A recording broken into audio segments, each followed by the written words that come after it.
మహిళలపై జరుగుతున్న హత్యలు అత్యాచారాలకు నిరసనగా విజయవాడ నగరంలో మార్క్సిస్ట్ పార్టీ ఆధ్వర్యంలో మహిళలు పెద్ద ఎత్తున ఉద్యమించారు. నగరంలోని సబ్ కలెక్టర్ కార్యాలయం వద్ద వేలాది మంది మహిళలు ధర్నాకు దిగి తమ ఆందోళన తెలిపారు. మహిళలను రక్షించేందుకు చట్టాలు అనేకం ఉన్నాయని చెబుతున్న ప్రభుత్వం ఒక్క చట్టాన్ని కూడా నిందితులపై ప్రయోగించడం లేదని దుయ్యబట్టారు.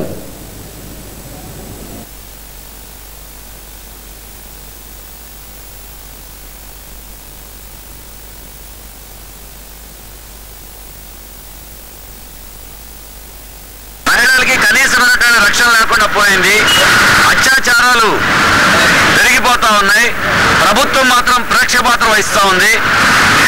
హర్యానా రాష్ట్రంలో ఒక్క నెలలోనే 17 రేపులు జరిగినాయంటే దేశంలో శాంతి భద్రతల పరిస్థితి, మహిళల స్థితి ఎంతగా దిగజార్చిందో దీన్ని బట్టి అర్థమవుతుంది.